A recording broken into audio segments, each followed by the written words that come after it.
మనం ఇంతకుముందు వీడియోలో చెప్పుకున్నట్టుగానే వైఎస్ఆర్సీపీ నేతలను బెదిరించే పని తెలుగుదేశం పార్టీ కన్నా తెలుగుదేశం పార్టీకి బాకాలు ఊదేటటువంటి మీడియానే చేస్తూ ఉంది.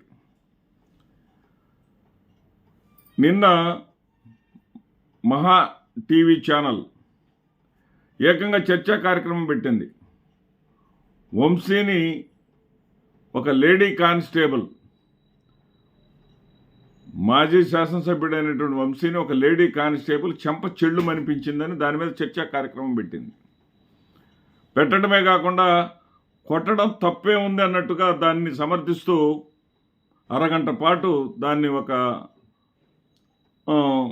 చర్చా వేదికగా నడిపింది.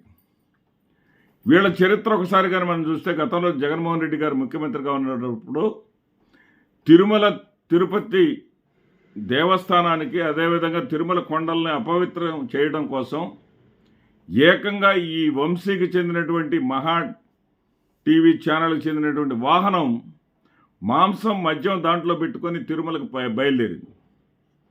సరే, వాళ్ళు అడ్డుకున్నారు, పట్టుకున్నారు, తీసేశారు. అదే పట్టుకోకపోతే ఆ తిరుమల కొండల్లో దాన్ని ఓపెన్ చేసేసి అక్కడ తిరుమలలో మద్యము మాంసం అని చెప్పేసి వాళ్ళు ప్రచారం చేసి ఉండేవాళ్ళు. అంటే ఇది వీళ్ళ యొక్క రోత పనులు. అత్యంత జుగుత్సాకరమైనటువంటి నీచమైనటువంటి మనస్తత్వం ఉన్నటువంటి మీడియా మన ముందుంటాం, మన దురదృష్టం. అయితే ఈ రోజున సాక్షాత్తు మాజీ శాసనసభ్యుడైనటువంటి వంశీ గారు తనకు ప్రాణహాని ఉంది, అదేవిధంగా తన కుటుంబ సభ్యులు కూడా విజయవాడ జైల్లో తనను ఉంచితే తన ప్రాణాలకు హాని ఉంది, ఆయనను విజయవాడ కాకుండా వేరే ఎక్కడైనా ఉంచండి అని చెప్పడాన్ని బట్టి చూస్తే నిజంగానే పోలీసులు కొట్టారా? నిజంగానే ఆయన మీద దాడి చేశారా?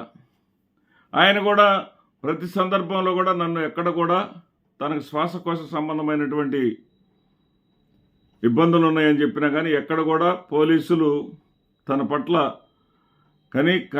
కనీసం తనని మనిషిగా కూడా గౌరవించలేదని, తనను బాగా ఇబ్బందులకు గురి చేశారని చెప్పేసి ఆయన ఆవేదన చెందడం జరిగింది.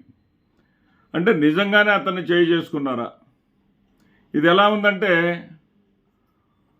ఖచ్చితంగా హైకోర్టు సీరియస్ అయిన దానికన్నా కూడా ఇంకా ప్రజలు ఇంకా సీరియస్ అవ్వాల్సినటువంటి పరిస్థితులు కనపడతా ఉన్నాయి. ఎందుకంటే ఈ కేసు ఏ కేసు? సత్యవర్ధన్ అనేటటువంటి వ్యక్తి దళిత యువకుడు. అతను కేసు ఏమని పెట్టాడు? ఇతను దాడి చేసినటువంటి సందర్భంలో అతనిని కులం పేరుతోటి దూషించినట్టుగా పెట్టాడు. కులం పేరుతో దూషించారు అని పెట్టినప్పుడు అది ఎప్పుడు జరిగింది? గన్నవరంలో టీడీపీ ఆఫీస్ మీద ధ్వంసం మీద దాడి అనేది ఎప్పుడు జరిగింది? వైసీపీ హయాంలో జరిగింది. ఆ రోజున 44 మందిని అరెస్ట్ చేశారు. ఆ 44 మంది కాకుండా 45వ వాడికి వంశీని చేర్చి మరొక 50 మంది వంశీ బలమైనటువంటి అనుచరులందరినీ చేర్చి మొత్తం 95 మందిని చేశారు. 95 మంది కూడా తనను వచ్చి కులం పేరుతో దూషించినట్టుగా సత్యవర్ధన్ ఎవరి కోసం చెప్పాడు? తెలుగుదేశం పార్టీ వాళ్ళ కోసం చెప్తాడు. ఎందుకంటే అతనే అక్కడ ఆ తెలుగుదేశం పార్టీ ఆఫీసులో కంప్యూటర్ ఆపరేటర్గా పనిచేస్తూ ఉన్నాడు. అతనేం చెప్పాడు? సాక్షాత్తు కోర్టుకు వచ్చేసి ఈ రాజకీయాలు నాకెందుకు అనుకున్నాడో, పరివర్తన చెందాడో, నిజం చెప్పాలనుకున్నాడో జడ్జి గారి ముందుకు వచ్చేసి ఆ కంప్లైంట్కి తనకు సంబంధం లేదని, ఆ కంప్లైంట్ కూడా తెలుగుదేశం పార్టీ వాళ్ళు నా చేత రాయించారని, అక్కడ రాయడానికి కారణం నేను దళిత కులస్తుని కావడం ఒకటైతే, రెండవది అక్కడ కంప్యూటర్ ఆపరేటర్గా పనిచేయటం అని చెప్పాడు. చెప్పినప్పటికీ కూడా మరి తెలుగుదేశం పార్టీ సపోర్ట్ చేసేటటువంటి పచ్చ మీడియా ఏం చెప్తా ఉంది? దళితుడిని మనం భయపెట్టగలిగాం అని ఊరుకున్నారు అని ఏదో అహంకారంతో వెళ్ళిపోయాడు వంశీ. ఈ రోజున లోకేష్ తన పవర్ను చూపించేసి అరెస్ట్ చేయించాడు, దమ్ము చూపించాడు. మళ్ళీ అతనే వచ్చి లేదు నేనే కేసు పెట్టానని చెప్పాడు అని చెప్తా ఉన్నారు. ఇంతకన్నా దౌర్భాగ్యం, ఇంతకన్నా నీచం మరొకటి ఉండదేమో, ఇంతకన్నా రోత పనులు మరొకటి ఉండవేమో. ఎందుకంటే ఎవరు పెడతారు? ఇప్పుడు తాజాగా అబ్బయ్య చౌదరి అబ్బాయి చౌదరి చింతమనేని మీద గత ఎన్నికలు 2019లో గెలిచాడు, 2024లో ఓడిపోయాడు. అబ్బాయి చౌదరి మీద కూడా ఎస్సీ అట్రాసిటీ కేసు పెట్టారు. ఎవరి చేత పెట్టించారు case? Chintamaneni Prabhakar car driver చేత. మళ్ళీ దళితుడినే అనుకున్నారు. అంటే వీళ్ళని దళితుల్ని పావులుగా వాడుకొని వాళ్ళ చేత కేసులు వేయించేది ఎవరు?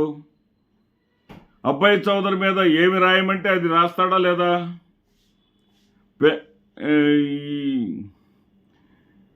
ఈ ప్రభాకర్, చింతమనేని ప్రభాకర్ ఏమి రాస్తే దాని కింద పనిచేసే డ్రైవర్ సంతకం పెడతాడా లేదా? ఇలాంటి క్రూరమైనటువంటి పరిపాలన,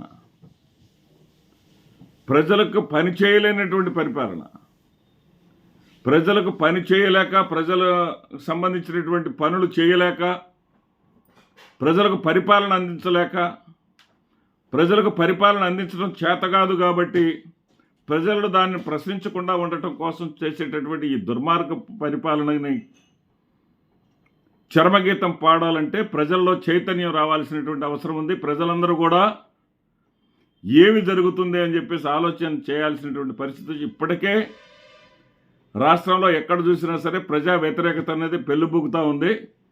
కానీ ఇలాంటి దుర్మార్గపు చర్యలతో ముందుకు వెళ్లకుండా ప్రభుత్వానికి అడ్డ వేయాల్సినటువంటి బాధ్యత కూడా ప్రజా సంఘాల మీద, చైతన్యవంతమైన ప్రజల మీద ఎంతైనా ఉంది. నమస్తే.